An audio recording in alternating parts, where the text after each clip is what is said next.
지난 시간 우리는 말라기 선지자를 통해 이스라엘 백성들에게 주시는 하나님의 경고의 말씀을 배웠습니다. 이스라엘 백성들은 선진국 바벨론의 안정된 삶을 떠나서 하나님의 백성으로 살기 위해서 이 폐허가 된 예루살렘으로 돌아와 성전과 성벽을 재건하고 또 예배를 회복하게 되었습니다. 그러나 현실적인 어려움으로 인해 하나님과의 사랑의 관계성에 문제가 생기게 되었고, 이로 인해 하나님께 드려지는 예배가 형식과 위선과 거짓으로 총체적으로 썩어버리는 심각한 문제에 처하게 되었습니다. 이스라엘 백성들이 이런 문제에 빠지게 된 것은 겉으로 볼 때는 현실적인 어려움 같습니다. 기근과 어려움들이 있기 때문에 그럴 수밖에 없었다, 이렇게 생각할 수 있습니다. 그러나 보다 더 근본적인 문제가 있습니다. 하나님께서는 오늘 말씀을 통해서 바로 그 근본적인 문제가 무엇인가를 가르쳐주고 있습니다. 제사장과 백성들이 하나님이 기뻐 받으시는 예배를 회복하기 위해서는 바로 자신의 이 근본적인 문제가 무엇인가를 발견하고 회개하고 하나님의 명령에 순종해야 할 것입니다. 우리가 하나님께 드리는 이 예배를 회복하기 위해서도 마찬가지입니다. 저희 모두가 본문 말씀을 통해서 나에게 있는 근본 문제는 과연 무엇인가를 발견하고 하나님의 명령에 순종함으로 정말 하나님께서 기뻐 받으시는 예배를 드리고 왕같은 제사장들로 쓰임받는 자들이 될 수 있기를 기도합니다. 자, 하나님께서는 먼저 당시 제사장들의 문제를 지적하십니다. 그래서 이제 쭉 제사장들의 문제를 1절부터 9절까지 지적하고 계십니다. 자, 1절을 먼저 보겠습니다. 지난 1장 1절에서는 경고라는 말로 시작했죠. 그런데 2장 1절은 명령으로 시작하고 있습니다. 여기서 명령은 히브리어로 미츠와라고 하는데, 이것은 바로 반드시 순종해야 하는 절대적인 계명을 말합니다. 자, 그러면 제사장들이 하나님 앞에서 절대적으로 감당해야 할 명령은 무엇입니까? 자, 2절을 보겠습니다. 만군의 여호와가 이르노라, 너희가 만일 듣지 아니하며 마음에 두지 아니하여 내 이름을 영화롭게 하지 아니하면. 자, 하나님의 명령은 거창한 것이 아니었습니다. 단지 하나님께서 하신 말씀을 듣고 그 말씀을 마음에 둠으로 하나님께 영화롭게 하는 것입니다.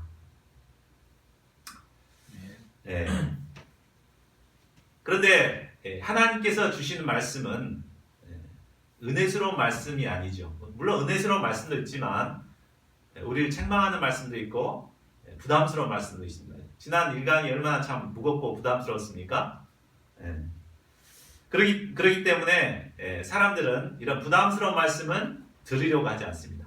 싹 걸러내죠. 그래서 자기에게 은혜가 되고 하는 말씀만, 자기가 듣고 싶은 말씀만 듣습니다. 또 그 말씀, 부담스러운 말씀을 마음에 두기는 어려워합니다. 그냥 듣고 끝나버리고 맙니다. 지난주 말씀을 들을 때는 이게 내가 정말 예배자로서 이렇게 살아야 되겠구나 마음에 다짐도 하지만 그 마음에 안 두기 때문에 그 실천을 못하게 되는 거죠.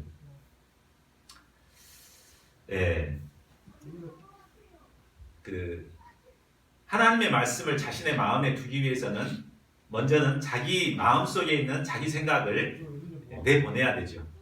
근데 사람들은 그러기가 싫기 때문에 자기 생각을 막 끌어안고 있기 때문에 하나님의 말씀을 두지를 못하는 거예요. 그래서 그냥 듣고만 끝나고 한 귀로 듣고 한 귀로 흘러버리지 그 말씀을 자신의 마음 가운데 두지는 않습니다.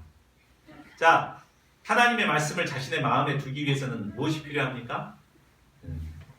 정말 자신의 마음이 잘못됐다는 것을 깨닫고 회개하고 정말 자신의 생각을 내려놓고 하나님의 말씀을 영접해야 되겠죠. 그래야만 하나님을 영화롭게 하는 삶을 살아갈 수가 있는 것입니다.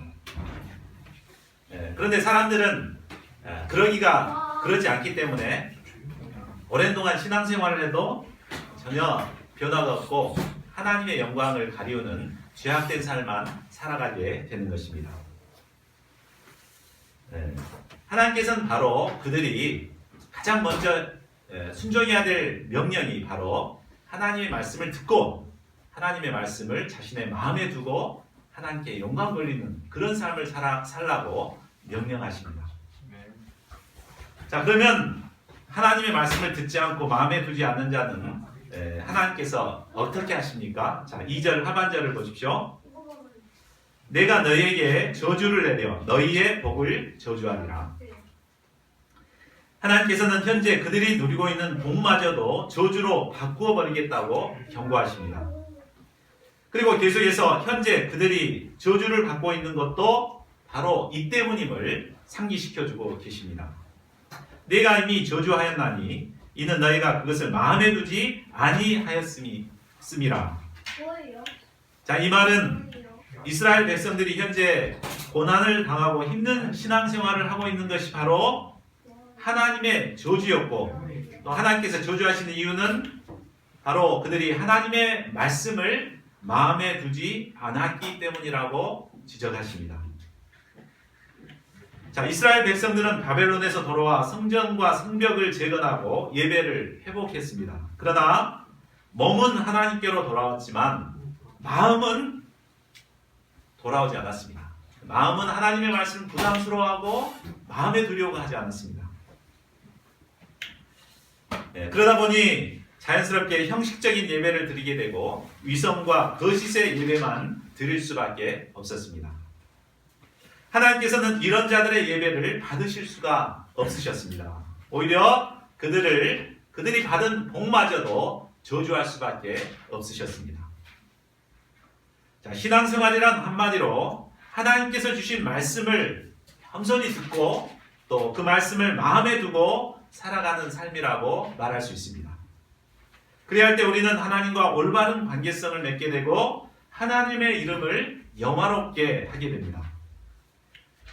이런 자들에게 하나님께서는 더욱 풍성한 축복을 내려주십니다. 그러나 하나님의 경고의 말씀을 무시하고 한 귀로 듣고 한 귀로 흘리게 되면 결국 하나님의 무서운 저주를 받게 될 것입니다. 자, 그러면 하나님께서는 이런 자들에게 구체적으로 어떤 저주를 내리십니까? 자, 3절을 보십시오. 3절 말씀은 하나님께서 내리시는 저주를 이제 세 단계로 보여주고 있습니다. 자, 첫 번째 단계는 그들의 자손을 꾸짖는 것입니다. 자, 민수기 14장 18절에도 보면 민수기 18장 18절에도 보면 한 칸 더 그 아버지의 죄악을 자식에게 갚아서 3, 4대까지 이르게 하리라 하셨죠. 아버지의 죄악을 그 자손에게 씨에게 이르게 한다고 경고하고 계십니다. 성경에 보면 부모의 죄와 잘못으로 인해 자녀들에게 불행이 닥치는 경우가 종종 있습니다. 창세기 43장을 보면 야곱이 하나님 앞에 소원을 하죠. 어떤 소원을 합니까? 하나님께서 자신을 잘 인도하셔서 결국 다시 고향에 돌아오게 하면 이 베델에서 하나님의 집을 짓고 하나님께 예배드리겠다 이런 소원을 드리잖아요. 근데 하나님께서 그를 인도해서 다시 돌아오게 하셨는데도 그는 베델로 안 가고 세겜 성읍에 거주합니다. 그렇죠? 그때 이제 세겜 성읍에서 무슨 일을 당하게 됩니까? 자신의 딸 디나가 강간을 당하는 사건이 일어나죠. 그러니까 이처럼 그 야곱의 문제가 있었을 때 자녀에게 이런 불행이 당하는 경우가 있는 것을 보게 됩니다. 또 우리 그 다윗 왕도 우리아의 아내 밧세바를 범하고 또 충신 우리아를 죽이는 죄를 범했을 때 결국 밧세바를 통해서 난 자식이 죽음을 당하게 되는 것을 보게 됩니다. 물론 자녀에게 닥치는 불행이 모두 부모 문제 때문만은 아닙니다. 그러나 그럴지라도 우리는 혹시 자녀에게 이런 불행이 닥치거나 문제가 생기면 내 문제는 아닐까 이렇게 생각해서는 안 됩니다. 과연 혹시 나의 잘못으로 인해서 자녀에게 이런 문제가 생긴 것은 아닌가 하면서 자신을 돌아보고 회개하기에 힘쓰는 자들이 되어야 할 것입니다. 우리가 회개하는 것만이 이런 저주에서 벗어나는 가장 빠른 길이기 때문입니다. 자, 그런데 자손을 꾸짖어도 깨닫지 못하게 되면 이제는 두 번째 저주의 단계에 들어가야 됩니다. 그 두 번째 단계는 바로 똥을 얼굴에 바르게 되는 것입니다. 그것도 자신이 희생 제사를 드리는 제물의 똥을 자신이 뒤집어 쓰게 된다는 말입니다. 희생 제물의 똥은 성전 안으로는 결코 들어올 수 없는 부정한 것입니다. 그런데 그처럼 더러운 똥을 많은 사람들 앞에서 정말 거룩한 모습으로 제사를 드리는 제사장의 얼굴에 이렇게 똥이 범벅이 된다고 한번 생각을 해보십시오. 얼마나 수치스럽겠습니까? 자, 이런 일을 당하게 하신다는 것입니다. 하나님께서는 때로 우리가 하는 일에 대해 많은 사람들이 보는 앞에서 수치를 당하게 하심으로 우리의 문제를 깨닫도록 도와주십니다. 참 목자로서 참 창피한 일을 당하기도 하고 또 직장에서 자신이 하는 일에서 정말 수치를 당하기도 하십니다. 이때 우리는 겸손히 하나님 앞에 자신을 돌아보고 어떤 문제가 있는가를 좀 돌아봐야 할 것입니다. 자, 그런데 이런 일을 당해도 회개하지 않으면 이제 세 번째 단계에 들어갑니다. 그것은 그것과 함께 그것은 뭐죠? 바로 똥무대기와 함께 제하여 버림을 당하게 된다는 것입니다. 여기서 제하여 버림을 당한다는 것은 바로 성전 밖으로 이제 버려지게 된다라는 것을 말합니다. 자, 집안에 똥이 있으면 바깥에 어디다 버립니까? 시궁창이나 똥통에다 이제 버리게 되겠죠. 바로 이것은 하나님의 선택에서 죄가 되는 것뿐만 아니라 심판과 멸망을 의미합니다. 결국 하나님의 경고의 말씀을 마음에 두지 않고 한 귀로 듣고 한 귀로 흘리게 되면 이런 하나님의 저주와 심판이 임하게 된다는 것입니다. 그러므로 우리는 하나님의 저주가 임하기 전에 정말 하나님의 말씀을 듣고 마음에 두기에 힘쓰는 지혜로운 자들이 되어야 되겠습니다. 자, 그러면 하나님께서는 제사장들에게 왜 이런 부담스럽고 심한 말씀을 하시는 것입니까? 그들이 미워서 그랬겠습니까? 아닙니다. 자, 4절을 보십시오.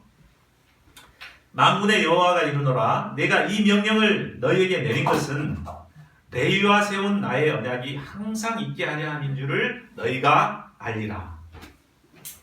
하나님께서는 그들이 미워서 그런 것이 아니라 바로 레위와 세운 언약이 그치지 않고 항상 그들에게 있도록 하기 위해서였습니다. 한마디로 그들이 계속해서 제사장의 축복을 누리며 살도록 돕고자 하심이었습니다. 결국 하나님께서는 그들에게 명령을 내리신 것은 또 저주를 내리신 것은 그들을 사랑하셔서 그들이 계속 축복을 누리며 살기를 원하셨기 때문입니다. 자, 그러면 하나님께서 그들과 맺은 레위 언약은 구체적으로 어떤 언약입니까? 5절을 보십시오. 하나님께서 레위와 세운 언약은 생명과 평강의 언약입니다. 자, 하나님께서 레위와 맺은 언약은 신명기 33장 10절에 잘 정리되어 있습니다. 첫째는 주의 법도와 율법을 이스라엘에게 가르치는 이런 성경 선생의 언약을 그들에게 주었습니다. 자, 하나님의 말씀은 우리에게 생명을 주는 거잖아요. 그렇기 때문에 이 언약은 바로 생명의 언약이라고 볼 수 있습니다. 또 둘째는 주 앞에서 분향하고 온전한 번제를 드리는 제사장으로서의 언약입니다. 이는 하나님과 화평하고 평강을 누리는 이런 평강의 언약이라고 볼 수 있습니다. 하나님께서는 특별히 레위를 택하시고 그들과 이런 생명과 평강의 언약을 맺으신 것입니다. 자, 그러면 하나님께서는 왜 이스라엘의 여러 족속들 중에서 특별히 레위 족속을 택해서 이런 언약을 맺으셨겠습니까? 자, 5절 하반절을 보십시오. 그것은 레위 족속은 하나님을 경외하고 하나님의 이름을 두려워한 자들이었기 때문입니다. 자, 구약 성경을 보면 레위는 하나님을 경외하고 하나님의 이름을 두려워한 자들이었다는 사실을 몇 가지 사건을 통해서 볼 수 있습니다. 첫 번째는 이제 창세기 43장, 아까 세겜에서 디나 사건이 있었을 때 그때의 일입니다. 자, 세겜에서 디나가 딸이 강간을 당했는데 아버지는 뭐 하고 있었죠? 잠잠했습니다. 야곱은 잠잠했는데 결국 시므온과 레위는 이걸 참지 못했습니다. 그래서 결국 이제 할례를 받아서 다 이렇게 아파 있을 때 칼을 들고 세겜성에 가서 모든 남자들, 세겜왕을 비롯해서 모든 남자들 다 죽이죠. 심판하죠. 또 출애굽기 32장을 보면 모세가 시내산에서 더디 내려오자 그 백성들은 금붙이를 모아가지고 송아지 우상을 만듭니다. 그래서 우상 숭배를 하는 일이 일어났습니다.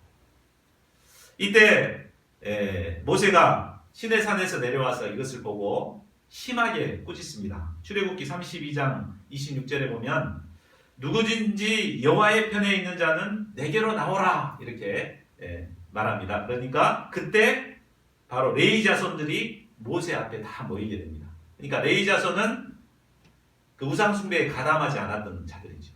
그래서 하나님의 편에 있었던 자들이기 때문에 그들이 다 모입니다. 그래서 모세는 그들을 통해서 너희 형제 가족 중에서도 우상 숭배에 가담한 자들 처단하라고, 칼을 차고 가서 처단하라고 명령합니다. 그래서 그들이 칼을 가지고 가서 그날 3,000명을 심판을 하게 되죠. 우리는 인간적으로 이것을 보고 참 너무 잔인하다 이렇게 생각할 수 있습니다. 그러나 레위 족속은 그만큼 하나님을 경외하였고 또 하나님의 이름을 두려워하였던 자들이었습니다. 하나님의 이름이 모독을 당하면 아버지가 만류해도 범죄자들을 심판하는 이런 자들이었습니다. 또 하나님의 이름이 모독을 당하면 이제 하나님이 가증히 여기는 일을 행한 사람들이라면 비록 형제일지라도 가차없이 심판을 하였습니다. 하나님께서는 이런 레위 족속을 특별히 택하셔서 그들과 생명과 평강의 레위 언약을 맺게 되신 것입니다. 자, 그러면 레위 언약을 받은 초창기 레위인들은 이 사명을 어떻게 감당했습니까? 자, 6절을 보십시오. 초창기 레위인들의 입에는 진리의 법이 있었습니다. 그래서 백성들에게 하나님의 법도와 율법을 잘 가르쳤습니다. 그의 입술에는 불의함이 없었고 화평함과 정직함으로 하나님과 동행했습니다. 그들은 삶에서 모범을 보였기 때문에 많은 사람들이 죄악에서 떠나가는, 회개하고 죄에서 떠나서 하나님의 품으로 돌아오는 역사를 이루었습니다. 그만큼 영향력 있는 삶을 살았습니다. 자, 그렇다면 말라기 당시 제사장들은 이 레위 언약을 어떻게 감당했습니까? 두 번째 그들의 문제. 첫 번째 문제가 하나님의 말씀 마음에 두지 않았다면, 두 번째 그들의 문제는 바로 하나님과 세운 레위 언약을 지키지 않았다는 것입니다. 자, 7절을 보십시오. 제사장들이 레위의 언약을 감당하기 위해서는 그들의 입술은 지식을 지켜야 했습니다. 그리할 때 사람들은 제사장에게 찾아와서 율법을 구하게 되고 생명을 얻게 될 것입니다. 그런데도 그들은 말씀을 가르치기보다는 입으로 원망과 불평을 하고 또 여호와의 식탁은 경멸히 여겨도 된다, 괜찮아, 해도 돼, 이렇게 불경스러운 말을 하였습니다. 제사장은 한마디로 만군의 여호와의 사자라고 말할 수 있습니다.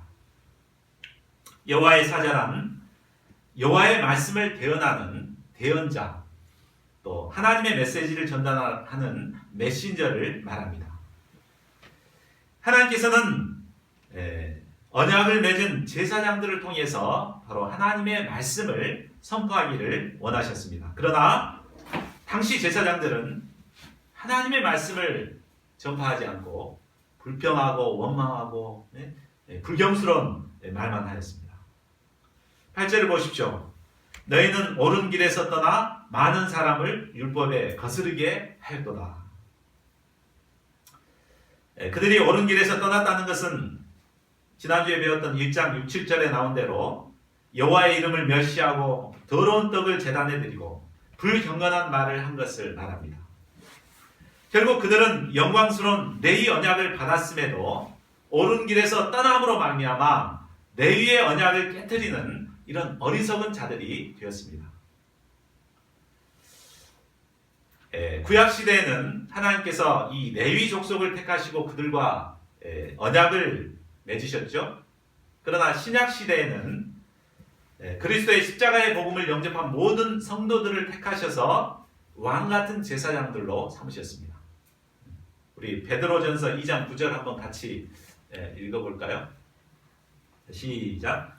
그러나 너희는 택하신 족속이요 왕 같은 제사장들이요 거룩한 나라요 그의 소유가 된 백성이니 이는 너희를 어두운 데서 불러내어 그의 기이한 빛에 들어가게 하신 이의 아름다운 덕을 선포하려 하십니다. 자, 우리 모두는 레위 족속과 같이 생명과 평안의 레위 언약을 받은 제사장들입니다. 하나님의 말씀을 받아 세상 사람들에게 선포해야 하는 하나님의 사자들입니다. 제사장인 우리가 어떤 말을 하느냐, 또 어떻게 살아가느냐에 따라 양들이 생명을 얻을 수도 있고 죽음에 이를 수도 있는 것입니다. 제사장인 우리가 하나님을 경외하며 하나님의 말씀을 선포할 때 많은 사람들이 생명을 얻게 됩니다. 그러나 당시 제사장들처럼 불신의 말이 나오고 또 삶을 통해서 악영향을 끼치게 되면 많은 사람들을 넘어지게 하는 죄를 범하게 되는 것입니다. 그러므로 우리는 하나님을 경외함으로 하나님의 말씀을 선포함으로 이런 영향력 있는 왕 같은 제사장들로 살아가야겠습니다. 정말 올 한 해 하나님께서 우리를 통해서 많은 사람들을 죄악에서 돌이켜 생명을 얻는 역사를 이루는 제사장들로 귀하게 사용해 주시기를 간절히 기도합니다. 자, 그들의 세 번째 문제는 율법을 행할 때 사람에게 치우치게 하였다는 것입니다. 자, 9절을 보십시오. 그들이 레위의 언약을 깨뜨린 것은 무엇보다 그들이 하나님의 길을 지키지 않고 율법을 행할 때에 사람에게 치우치게 하였기 때문입니다. 그들은 백성들이 11조나 봉헌물을 가져오지 않으면 먹고 살기가 어려웠기 때문에 사람들의 눈치를 봤습니다. 그들 때문에 먹고 있기 때문에 자연히 눈치를 볼 수밖에 없잖아요. 그래서 눈먼 재물이나 저는 것, 병든 것을 가져와도 그냥 하는 수 없이 그냥 받아야 했습니다. 먹고 살기 위해 백성들과 적당히 타협하고 불의도 눈을 감아주었습니다. 그들은 아마 백성들에게는 마음씨 좋은 제사장으로 인정받았을지 모릅니다. 그러나 하나님이 보실 때는 정말 마음이 아프셨습니다. 그들을 하나님의 사자로 레위 언약을 맺어서 택하셨는데 그들이 하나님 눈치는 안 보고 사람들 눈치 보고 막 그렇게 할 때 얼마나 마음이 아프셨겠습니까? 여호와의 사자로 하나님의 말씀을 대언해야 할 제사장이 사람들의 눈치나 보며 불의와 타협하게 될 때 결국 그들은 악영향을 끼치게 되고 많은 사람을 율법에 거스르게 하는 죄의 온상이 될 수밖에 없었습니다. 이는 그들 스스로가 레위 언약을 깨트린 것이었습니다. 결국 하나님께서는 그들로 하여금 모든 백성 앞에서 멸시와 천대를 당하게 하십니다. 많은 사람들 앞에서 똥물을 뒤집어 쓰는 것과 같은 부끄러움을 당하게 하십니다. 이제라도 말씀 앞에 회개하면 기회가 있습니다. 지금 두 번째 단계에 들어가 있잖아요, 이들이. 근데 기회가 있는 거예요. 회개하면 기회가 있습니다. 그러나 계속해서 회개하지 않으면 3절에서 말한 대로 제하해버림을 당하는 화가 임하게 될 것입니다. 자, 이제 말라기 선지자는 백성들의 문제에 대해서 지적하고자 합니다. 그런데 문제를 지적하기에 앞서서 먼저 그들 모두가 한 아버지를 가진 한 형제임을 상기시켜줍니다. 자, 10절을 보십시오. 우리는 한 아버지를 가지지 아니하였느냐? 한 하나님께서 지으신 바가 아니냐? 자, 이스라엘 민족은 야곱을 한 아버지로 둔 가족 공동체입니다. 그렇죠? 12아들이 이제 이룬 그런 가족 공동체라고 할 수 있습니다. 그러면서도 한 하나님을 믿는 신앙의 공동체였습니다. 그러므로 그들은 서로 가족과 같은 끈끈한 가족애로 하나가 되어야 했습니다. 그러나 그들은 이런 가족 신앙 공동체를 깨트리는 일들을 자행했습니다. 문제가 이제 세 가지로 또 나오고 있습니다. 자, 첫째는 그들은 형제에게 거짓을 행했습니다. 10절 하반절입니다. 그들이 구체적으로 어떤 거짓을 행했는지는 우리가 알 수 없습니다. 그러나 거짓을 행함으로 인해 그 공동체에 일어날 결과에 대해서는 짐작할 수 있습니다. 아무리 친한 가족이라 하더라도 가족 간에 서로 거짓을 행하게 되면 서로 다툼이 일어나게 되고 결국은 원수처럼, 가족일지라도 원수처럼 변해버린 것을 우리는 종종 보게 됩니다. 우리는 가끔 그런 일들 보죠. 부모가 돌아가셨는데 가족들끼리 재산 상속 때문에 서로 막 싸우는, 아빠 살아계실 때 나한테 이만큼 주기로 했어 막 이렇게 하고 막 하다가 분쟁이 일어나고 막 법정 다툼까지 가고, 그래서 가족인데 형제간인데도 막 원수가 되어가고 있는 이런 일들을 종종 보게 됩니다. 이처럼 공동체에 거짓이 있게 되면 그 공동체는 심각한 갈등이 일어나게 되고 점점 정이 메말라가게 되고 삭막한 분위기로 변할 수밖에 없습니다. 그러니까 거짓을 행함으로 인해서 그 가족 공동체가 완전히 깨어져 버리게 됐다는 것이죠.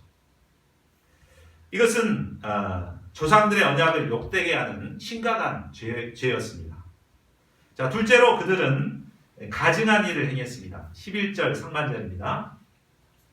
자, 여기서 가증한 일이란 우상 숭배를 한다거나 무당에게 점을 치는 것과 같은 하나님께서 가증하게 여기는 일을 행한 것을 말합니다. 자, 그러면 하나님을 섬기는 그들이 왜 하나님께서 가증하게 여기는 그런 일들을 했을까요? 자, 그것은 바로 하나님만은 믿어갖고는 자신들이 원하는 복을 얻기가 어려웠다고 판단했기 때문일 것입니다. 그죠?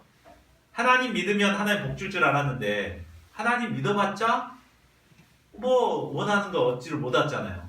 그러니까 살짝 이제 눈을 끈다고 해서 하나님 떠날 수는 없고 하나님 믿기는 믿는데 거기다가 이제 플러스 알파로 뭔가 이렇게 하면 복이 옳지 않을까 이런 생각 때문에 하나하나 이렇게 하나님 가증히 여기는 것들을 이제 끌어들여서 행했다는 것입니다. 그러니까 아마 주위에서 막 용하다는 점쟁이가 있다. 저 사람 말대로 하면은 돈 벌 수 있어요. 한번 가보자. 그래서 막 점을 보고 또 그 사람이 만들어준 부적도 막 갖고 다니고 또 뭐 굿도 해야 된다 그러면 굿도 하고 아마 그런 일들을 하나님 믿으면서도 그런 일들을 행했다는 겁니다.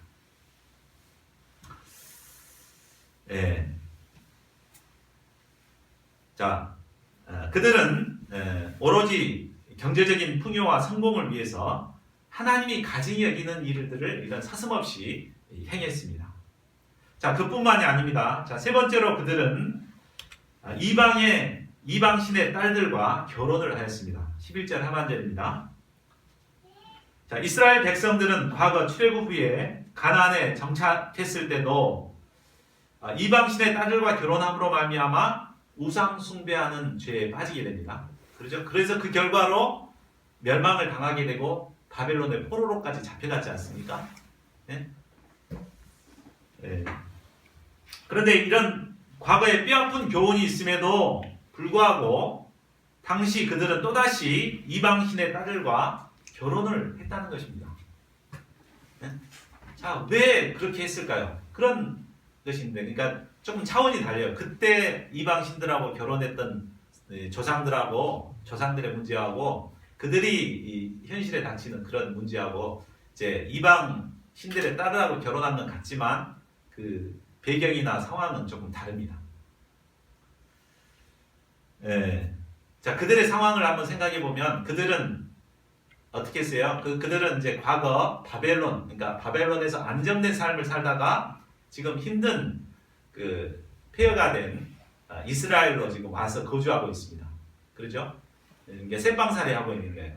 근데 이미 그 이스라엘에는 가나안 거주민들이 있어요. 그 사람들은 굉장히 안정되게 삶을 살고 있습니다.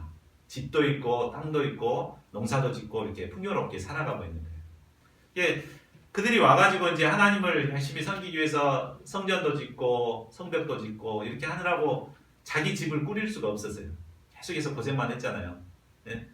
그것도 이제 10년이 지났지만 계속 어려움이 있다 보니까 여전히 자신은 쇠빵살이를 해야 되고 이제 이런 어려운 가운데 있게 된 것입니다.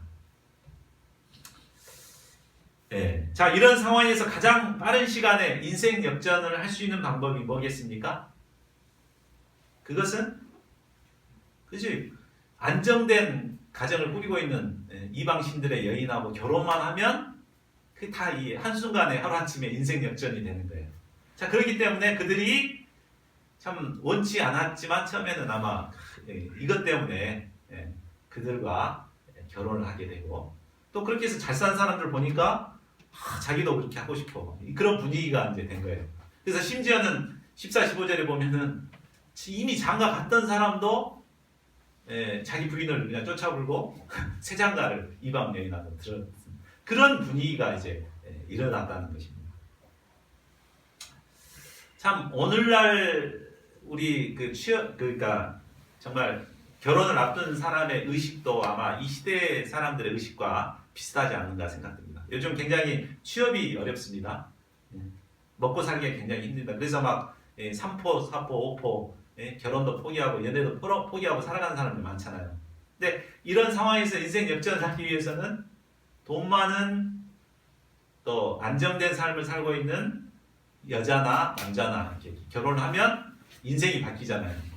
그렇기 때문에 오로지 결혼의 조건의 첫 번째가 안정된 직장, 돈 많이 버는 사람, 이것이 첫째가 되어 있습니다. 뭐 그 사람의 믿음이 어떻고 집안이 정말 하나님을 믿는 집안인가 이건 따져보지도 않고 오로지 그것만 봅니다. 신앙인이면서도 그렇죠. 신앙인이면서도 신앙이야 상관없이 그냥 돈 잘 벌고 이러면 이렇게 결혼을 하고 또 결혼해서 사는 사람도 얼마든지 그냥 버리고 그냥 딴 사람하고 결혼하고 또 조건 좋은 사람하고 새 장가 들고 막 이렇게 하는 것을 보게 됩니다. 자, 그렇다면 하나님께서는 이런 자들을 결국 어떻게 하십니까? 우리 12절 말씀을 좀 경계하는 마음으로 한번 같이 읽어볼까요? 12절 시작. 이 일을 행하는 사람에게 속한 자는 깨는 자나 응답하는 자는 물론이요 만군의 여호와께 제사를 드리는 자도 여호와께서 야곱의 장막 가운데에서 끊어버리시리라. 자, 여기서 이 일은 앞에서 말했던 이 세 가지 일을 말하기도 합니다. 그러나 이제 좀 좁게 얘기한다면 14, 15절에서 말하는 조강지처를 버리고 이방 여인과 새 장가를 든 자를 말한다고 볼 수도 있습니다. 자, 하나님께서는 조강지처를 버리고 이방 여인과 새 장가를 드는 그 당사자뿐만 아니라 그에게 속한 모든 사람들까지도 야곱의 장막에서 끊어버리겠다고 말씀하십니다. 곧 택한 백성에서 이방인으로 추방시켜버린다는 말입니다. 여기서 깨는 자는 적극적으로 이 일을 행하는 자를 말하고 응답하는 자는 깨는 자에게 영향을 받아서 소극적으로 참여하는 자를 말합니다. 예를 들자면 이방 여인에게 장가가겠다고 고집을 부리는 자는 깨는 자라고 볼 수가 있고 마지못해 허락해주는 가족들은 응답하는 자라고 볼 수 있습니다. 그들은 이런 일을 하면서도 이방 여인과 결혼한다고 신앙을 버리는 게 아니라 계속 신앙생활 하면 될 거 아니냐. 오히려 이방 여인을 전도해가지고 같이 신앙생활하면 더 좋을 것 아니냐. 이렇게 변명할 수 있습니다. 그러나 하나님께서는 그들이 하나님께 나와 제사를 드린다고 하더라도 결코 받지 않으신다고 하십니다. 13절에서처럼 제단에 나와 눈물과 울음과 탄식으로 예배를 한다고 또 많은 액수의 헌금을 한다고 해도 결코 하나님은 받아주지 않으십니다. 하나님께서는 아버지가 호적에서 파버리듯이 그들을 하나님의 백성에서 끊어버리겠다고 하십니다. 물질적인 가치관에 사로잡혀 있는 이스라엘 백성들은 이런 하나님의 마음을 잘 이해하지 못했습니다. 그래서 어찌 됨이니까 이렇게 좋은 헌금도 이렇게 많이 하고 눈물로 제사 드리고 그러는데 왜 하나님 안 받아주십니까? 이렇게 반문할 수 있습니다. 이에 대해 저자는 하나님께서 그들을 받지 않는 끊어버리는 이유를 또 세 가지로 말합니다. 오늘 세 가지가 굉장히 많이 나오는데 자 14, 15절을 보십시오. 첫째는 하나님께서 결혼의 증인이 되시기 때문이라고 말합니다. 14절 상반절입니다. 이는 너와 내가 어려서 맞이한 아내 사이에 여호와께서 증인이 되시기 때문이라. 결혼은 하나님께서 친히 주관하시고 이루시는 거룩한 예식입니다. 하나님께서 친히 주례하시고 증인이 되시기 때문에 사람이 나눌 수가 없는 것입니다. 자, 둘째는 그들이 결혼할 때 하나님 앞에서 아내로 서약을 했기 때문입니다. 넘겨주세요. 자, 결혼식을 하게 되면 우리는 신랑 신부가 서약을 하게 되죠. 비가 오나 눈이 오나 검은 머리가 파뿌리가 되도록 배우자와 함께 평생 함께 살겠다고 그 많은 하객들 앞에서 자기가 이제 서약을 하는 것입니다. 그런데 세월이 흘러 아내가 늙고 볼품이 없어졌다고 또 돈 많은 배경 있는 젊은 여자를 만나기 위해서 이제 이 약속을 파기하고 한다는 것은 아주 큰 죄악이죠. 큰 거짓된 죄악임을 알 수 있습니다. 자, 셋째로 하나님께서는 경건한 믿음의 가정을 통해 경건한 자손을 얻고자 하시기 때문입니다. 15절입니다. 하나님은 영이 충만하셔서 온 우주와 만물을 창조하신 분이시지만 아담을 위해서는 오직 한 여인 하와를 지으셨습니다. 그 이유는 경건한 자녀를 얻기 위함이라고 말씀하십니다. 하나님이 기뻐하시는 믿음의 가정을 통해 하나님을 경외하는 경건한 자녀들이 태어나고 자라나게 됩니다. 하나님께서는 이 믿음의 가정을 통해서 계속해서 경건한 자들이 나와서 믿음의 역사를 계승해 가기를 원하십니다. 자, 이런 이유들 때문에 하나님께서는 이혼을 가장 싫어하시는 것입니다. 자, 오늘날 우리나라는 이혼율이 OECD 국가 중에서 1, 2위를 다투고 있습니다. 그런데 더 놀라운 것은 크리스찬들의 이혼율도 비크리스찬들과 다를 바가 없다는 것입니다. 하나님께서 이렇게 이혼하는 것을 미워하는데 그런데도 불구하고 세상 사람들하고 똑같이 이혼을 한다는 거예요. 기독교인이라고 하면서 성격이 안 맞아서 도저히 못 살겠다. 경제적인 이유 때문에 쉽게들 이혼을 하고 있습니다. 한마디로 말하면 이 시대가 말라기 시대와 같은 시대가 되어버렸다는 것입니다. 자, 그러면 이런 음란한 시대에 우리가 아름다운 가정을 지키기 위해서는 어떻게 해야 될까요? 자, 하나님께서는 15절과 16절 말씀을 통해서 반복해서 말씀하고 있습니다.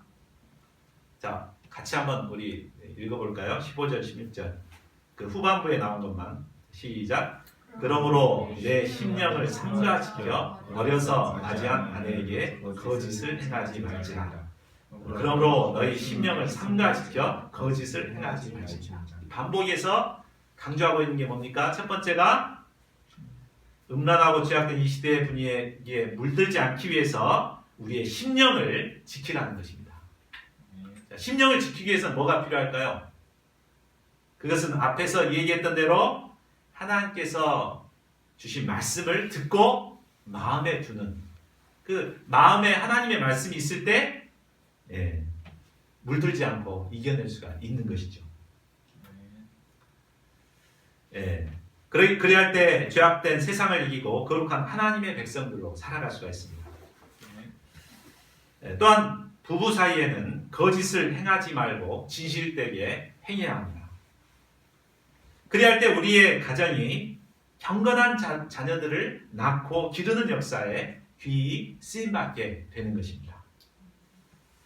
심령을 지키고 거짓을 행치 않는 가운데 우리의 가정이 정말 경건한 자손들을 우리의 육신의 자손뿐만 아니라 영의 자손들을 계속해서 낳고 기르는 역사에 귀하게 쓰임받을 수 있기를 간절히 기도합니다. 자, 결론을 맺겠습니다. 말라기 선지자를 통해 명령하셨던 하나님께서는 오늘 우리에게도 동일하게 명령하십니다. 그것은 하나님이 주신 말씀을 겸손히 듣고 또 우리의 마음에 그 말씀을 두고 그 말씀에 따라 살아가는 자들이 되라는 것입니다. 그리할 때 우리는 하나님께 영광 돌리는 삶을 살 수 있습니다. 이 하나님의 명령에 순종할 때 우리는 사람들에게 치우치지 않고 내위의 언약의 축복을 누리며 살아가는 왕같은 제사장들이 될 수 있습니다.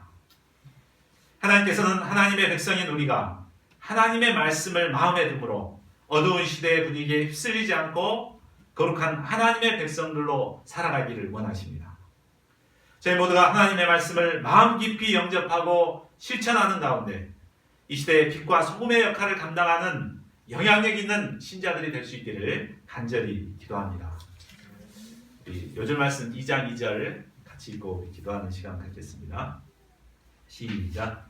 만군의 여호와가 이르노라 너희가 만일 듣지 아니하며 마음에 두지 아니하여 내 이름을 영화롭게 하지 아니하면 내가 너에게 저주를 내려 너희의 복을 저주하리라. 내가 이미 저주하였나니 이는 너희가 그것을 마음에 두지 아니하였습니다.